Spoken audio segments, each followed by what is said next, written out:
Hi! Welcome to my YouTube channel Kalyani kitchen Kadapa రుచులు. ఈరోజు ఈ వీడియోలో సొరకాయతో పులుసు ఎలా తయారు చేయాలో చూపించబోతున్నాను. మా ఊర్లో మేము సొరకాయతో పుల్లగూర, పచ్చళ్ళు, పులుసులు, సాంబార్లు అన్నీ చేసుకుంటాము. ఈ రెసిపీ కూడా చూపించాలని ఈ వీడియో అయితే షేర్ చేస్తున్నాను మీకు. నేను ఎలా తయారు చేస్తానో ఈ వీడియోలో అయితే చూపించేస్తాను. ఇది చాలా బాగుంటుందండి. రైస్లోకైనా, సంగట్లోకైనా, రోటీలోకైనా. దీన్ని ఎలా తయారు చేయాలో చూసేద్దాము. దీనికి కావాల్సిన పదార్థాలు: సొరకాయ హాఫ్ కేజీ, 4 టేబుల్ స్పూన్ పల్లీలు, పసుపు, కారం, ధనియాల పొడి, పోపు దినుసులు, టమోటాలు, ఉల్లిపాయ, కొద్దిగా చింతపండు, వెల్లుల్లి, కరివేపాకు, కొత్తిమీర, టేస్ట్కి సరిపడా సాల్ట్. ఇవండి కావాల్సిన ఇంగ్రీడియంట్స్. స్టవ్ వెలిగించి కడాయి పెట్టుకోవాలి.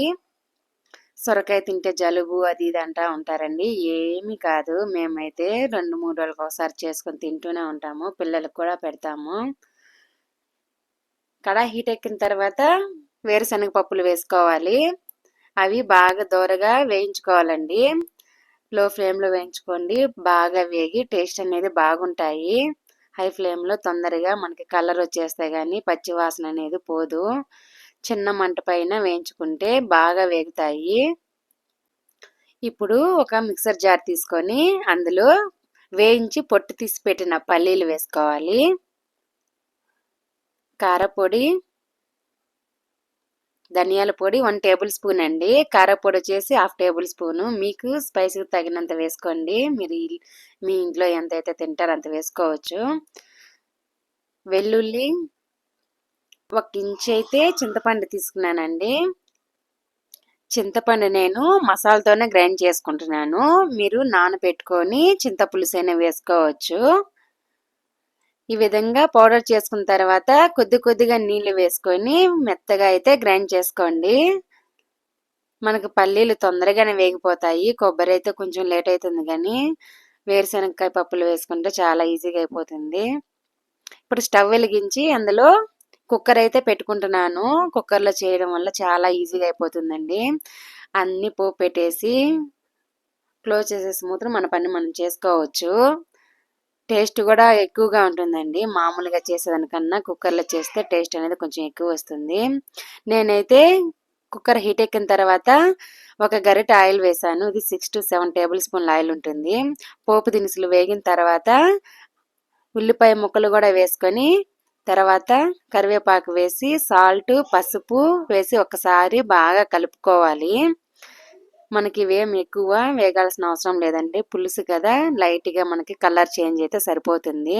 నేను 4 టమోటాలు ఇవి కట్ చేసి వేసాను.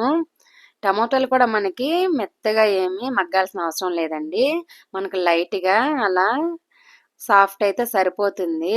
ఎందుకంటే ఆల్రెడీ కుక్కర్లో చేస్తాం కదా, మనకు అసలు కంటికి కూడా కనిపించినంత అయితే అయిపోతాయి. ఈ విధంగా బాగా ఒకసారి ఒక 2-3 నిమిషాలు బాగా మగ్గించుకోవాలి. ఇప్పుడు గ్రైండ్ చేసి పెట్టుకున్న మసాలా అయితే వేసుకోవాలండి. వేరుశనగకాయ పప్పులతో చేసిన పులుసు ఏదైనా కానీ బాగుంటుందండి. మేమైతే పల్లెటూరులో అయితే ఇలాగే చేసుకుంటాము. ఇది మసాలా అనేది వేగింది కదా, ఆయిల్ అనేది పైకి వచ్చేసింది. అలా రావాలి. అప్పుడు మనకి అన్ని కరెక్ట్గా వేగుతాయి. నేను ఈలోపు సొరకాయనైతే కట్ చేసుకున్నాను. నేను దానిపైనుండే పీలేమి తీయలేదండి. అలానే వేసాను. నేత సొరకాయ అయితే తీసుకోండి, బాగుంటుంది. ముదిరి సొరకాయ అయితే పైన పీల్ అనేది తీసేసి లోపల ఉండే కండ మాత్రం వేసుకోండి, సరిపోతుంది. ఈ విధంగా ఒకసారి బాగా మిక్స్ చేసుకోవాలి. అందులో ఉన్న మనకి నీళ్ళు అయితే మొత్తము వచ్చేస్తాయి. అప్పుడు మనకు తెలుస్తుంది తర్వాత మనము ఎన్ని నీళ్ళు వేసుకోవాలా అనేది. ముందే అయితే మనం ఎక్స్ట్రా వేసేస్తాము.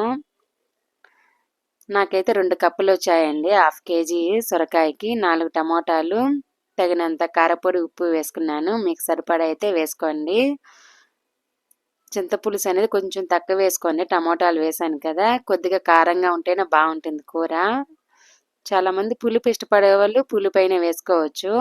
నాకైతే ఇది 6-7 నిమిషాలు పట్టిందండి మసాలా ఈ ముక్కలు వేగడానికి. వేగాయి కదా, ఇప్పుడు ఇందులో మనము నీళ్ళు అయితే వేసేసుకుందాము. నేను మిక్సర్ జార్లోనే వేస్ట్ కాకుండా కొద్దిగా నీళ్ళు వేస్తున్నాను. తర్వాత అయితే నాకు 3/4 గ్లాస్ వేసాను. మొత్తము నాకైతే 1.5 గ్లాస్ వరకు నీళ్లు పట్టాయండి. ఇవి ఉడికిన తర్వాత మనకి ఇందులోంచి ఇంకా నీళ్లు వస్తాయి కదా! అందులో కుక్కర్‌లో ఎక్కువ నీళ్లు కూడా పట్టవండి. మనం మామూలుగా పాత్రలో చేసుకునే నీళ్ళైతే ఇది తీసుకోదు. చాలా తొందరగానే ఉడికిపోతాయి కాబట్టి నీళ్ళనేది కొద్దిగా చూసుకుంటూ వేసుకోండి. పులుసంటే కొద్దిగా నీళ్లు వేసుకోవాలి. ఇలా ఒకసారి బాగా మిక్స్ చేసుకొని కొత్తిమీర కూడా వేసేసి మీరు ఉప్పు, కారం కూడా ఈ టైంలో కూడా చెక్ చేసుకొని చూసుకొని వేసుకోండి. కారప్పొడి అనేది మనము టమాటాలతో పాటు వేయించుకుంటే బాగుంటుంది. పచ్చి వాసన రాకుండా కారప్పొడి వాసన అనేది రాదు. ఈ విధంగా మూత పెట్టేసుకొని విజిల్ పెట్టేయండి. మీడియం ఫ్లేమ్లో 3 to 4 విజిల్స్ రానివ్వండి. విజిల్ వచ్చిన తర్వాత అలానే ప్రెజర్ వెళ్ళిపోయినాక ఉన్నామంటే కూర అనేది ఇంకొద్దిగా బాగుంటుందండి. లేదు మనకు అర్జెంటుగా కావాలనుకుంటే సింక్లో కుక్కర్ పెట్టేసి ట్యాప్ తిప్పేసామంటే అది చల్లబడిపోయి తొందరగా అయితే ప్రెజర్ వెళ్ళిపోతుంది. ఆ విధంగా అయినా చేసుకోవచ్చు. ఈ విధంగా మూత తీసి అయితే ఒకసారి చూపిస్తున్నాను. కరెక్ట్‌గా అయితే నాకు నీళ్లు సరిపోయాయి. పులుసు అనేది కరెక్ట్‌గా ఉంది. ఇది చల్లారిందంటే కొంచెం చిక్కబడుతుందండి. వేరుశనగకాయ పప్పులు వేసాం కదా! తొందరగా చిక్కబడిపోతుంది. ఎంతో టేస్టీగా ఉండే గుమగుమలాడే సొరకాయ పులుసు అయితే రెడీ అయిపోయింది. ఇది రాగి సంగటి వేడి వేడి అన్నంలోకైనా, చపాతీలోకైనా ఎందులోకైనా పర్ఫెక్ట్‌గా అయితే సెట్ అయిపోతుందండి. మా ఇంట్లో మేము చేసుకునే ఈ సొరకాయ పులుసు మీ ఇంట్లో కూడా ఉండాలనేసి ఈ వీడియో చూపిస్తున్నాను. ఇంకో మంచి వీడియోతో వస్తాను. Thanks for watching. బాయ్.